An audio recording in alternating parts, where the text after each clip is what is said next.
Greetings everyone, this is Danny Pang, and today I'm going to be watching a video called Babylon and Its Empires by AJ Merrick.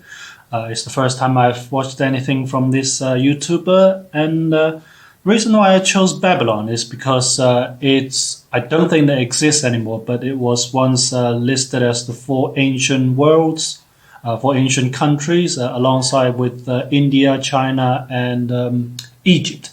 So I would like to know more about it and see what this is about. So let's start.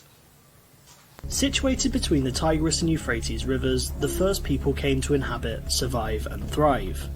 These were the Sumerians, who lived in separate city-states for centuries, competing for control and dominance. The Akkadian Empire eventually came to control them, directed by Sargon, the world's first emperor. Sargon. Next came the new Sumerian Empire, but this would last just over 100 years before disintegration, once again into city-states. And this is where Babylon's story begins.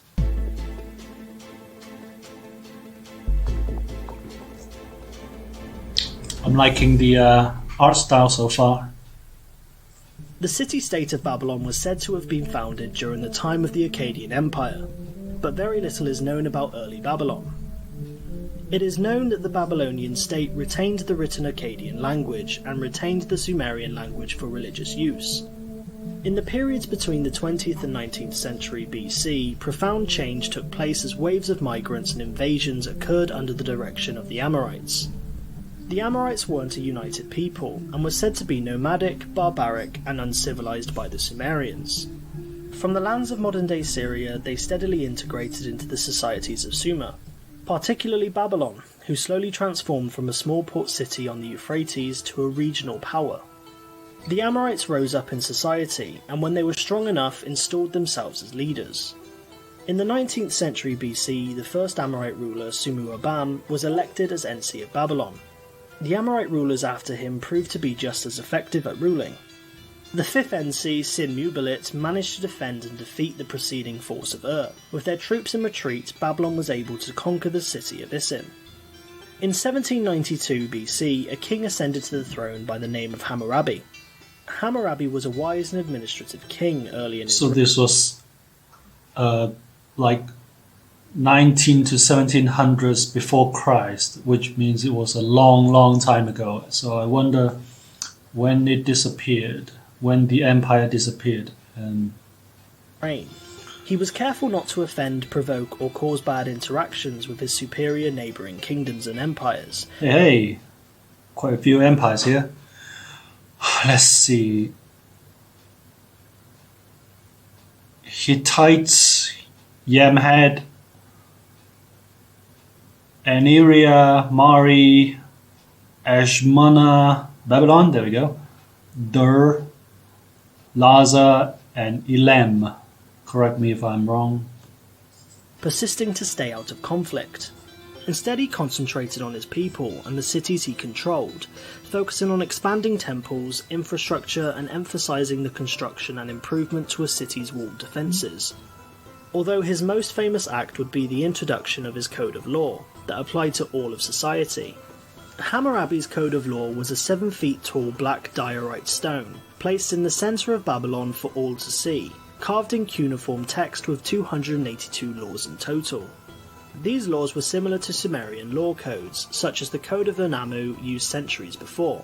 Hammurabi's code is an early example of essential law, a simple constitution where both the accused and accuser had the opportunity to provide evidence.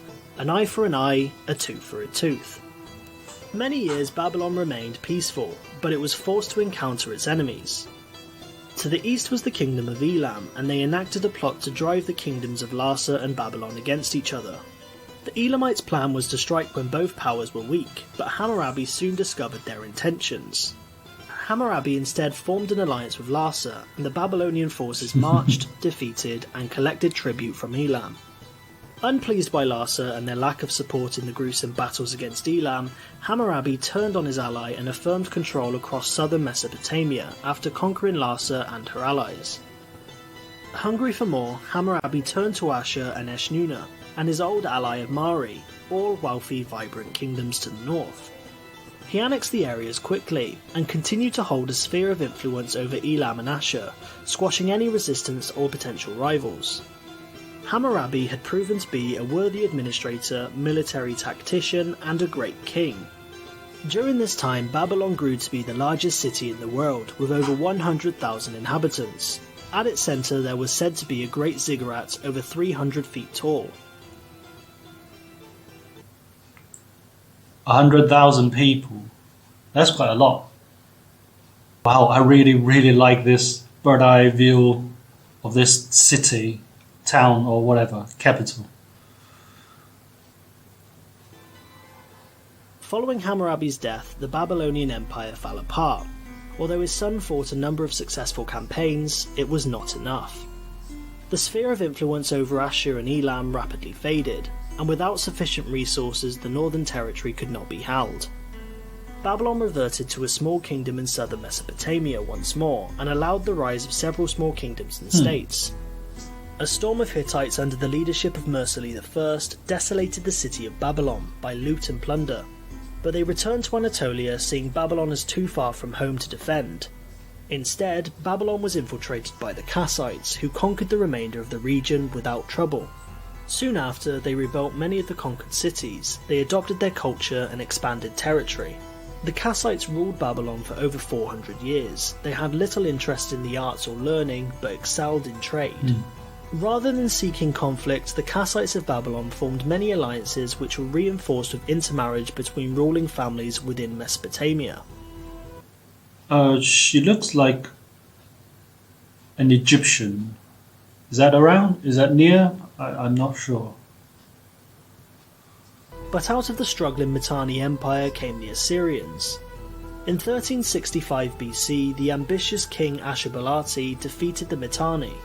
For the following 100 years, the Mitanni, Hittites and Babylonians would struggle to keep them at bay. The Assyrian king Tukuli-Ninurta led his forces to Babylon, and with victory demolished the walls, massacred many civilians, pillaged and plundered. King Tukuli would be murdered by his sons upon his return, as many in Assyria had come to love and admire the culture of Babylon. Babylon was once again overwhelmed with migrants from the deserts of the Levant. These migrants were the Chaldeans, and they quickly assimilated into the city. By 900 BC, the Assyrians were rising once again, with highly trained soldiers and iron-forged weapons. Babylon was soon absorbed into the Neo-Assyrian Empire. Whoa. Change would come with the rebellion of the Chaldean chief, Nabopolassar.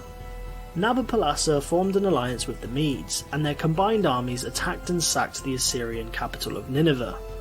The city fell after a 3-month-long siege, bringing an end to the Neo-Assyrian Empire. By his death, Babylon was once again a great empire. Now, why did it lose territory after the changing of regime? He was succeeded by his son Nebuchadnezzar II, who expanded the empire greatly. The Babylonians sacked the holy city of Jerusalem, taking the Jews from their homeland and into captivity. Oh no. As a result, Babylon's historical fate was sealed, becoming known as the City of Evil and Sin by Hebrew and Christian texts. But in reality, Nebuchadnezzar built new temples called ziggurats, restored buildings and improved the city walls, adding towers and fortifications. He is even said to have opened up a museum in one of the royal palace complexes. He enlarged the Temple of Marduk, creating a broad processional route to lead to the lavish decorated Ishtar Gate in the inner city walls. Babylon once again became a great, magnificent city. The most famous feature of the city was said to be Hanging Gardens, an outstanding work of architecture. A pyramid of... I've actually read about the Hanging Gardens. I didn't know it was from the Babylons. It is one of the 8 wonders of the world. Steps were constructed to feature terraces reinforced by beautiful columns.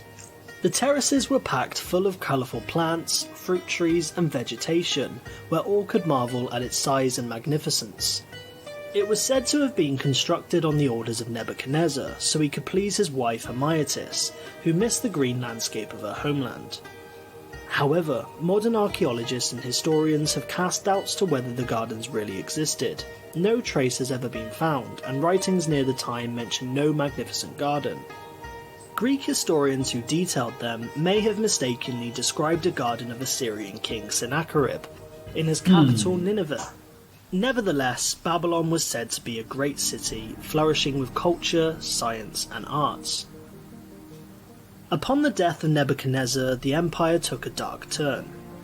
The following kings of Babylon proved to be unpopular. King Nabonidus tried to promote the worship of the moon god Sin, while censoring the worship of Marduk, the nation's beloved deity. This made him massively unpopular with both the people and the priesthood. Aligned with a lack of military leadership, his generals soon grew to hate him. To the lands of the east, a new emerging empire gradually swept to the borders of the Neo-Babylonian Empire. The fragmented and weak Babylonians were unable to withstand this new threat and quickly fell. The Persian Empire under Cyrus the Great arrived at the city of Babylon after scattering the disorganized Babylonian forces. The city was taken almost without a fight. Cyrus wisely treated the inhabitants with respect. He rebuilt many of the temples dedicated to Marduk, released all the Jews and allowed them to return to their homeland. Babylon soon prospered under Persian rule, for more than 200 years in fact, flourishing in the arts and sciences. In time, however, the empire was sidelined by high taxes and satraps became rebellious. Babylon's greatness slowly declined, but upon the conquest of Alexander the Great, the hopes for greatness were rejuvenated. Alexander ordered his soldiers to not loot the city or kill its inhabitants following its fall. His plan was to instead make Babylon the new capital of his newly found empire. Alexander's intention was to make it a place of learning and arts once again, to rebuild its infrastructure that had since fallen into disarray. He wanted its beauty to blossom, but his plans would not come to pass.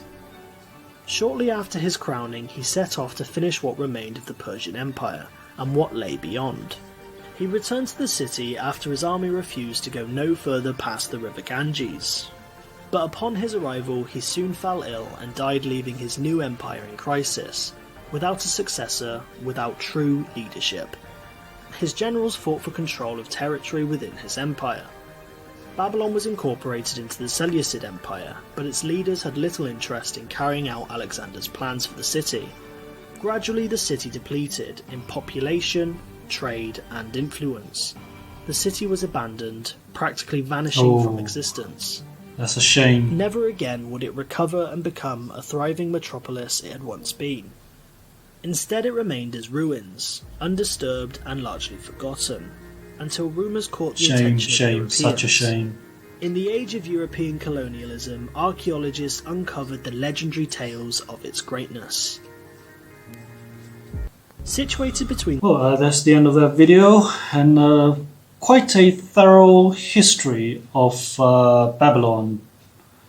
And, well, the only thing I've taken from this video was that it was a kingdom, an empire of conflicts, with conquering, separating, and then get conquered, and then people lost interest, and then it died out. Such a shame, because it looked like such a swell place, and had a great culture and civilization as well. Yeah, so that's the end of that video, and I'll see you guys in the next one.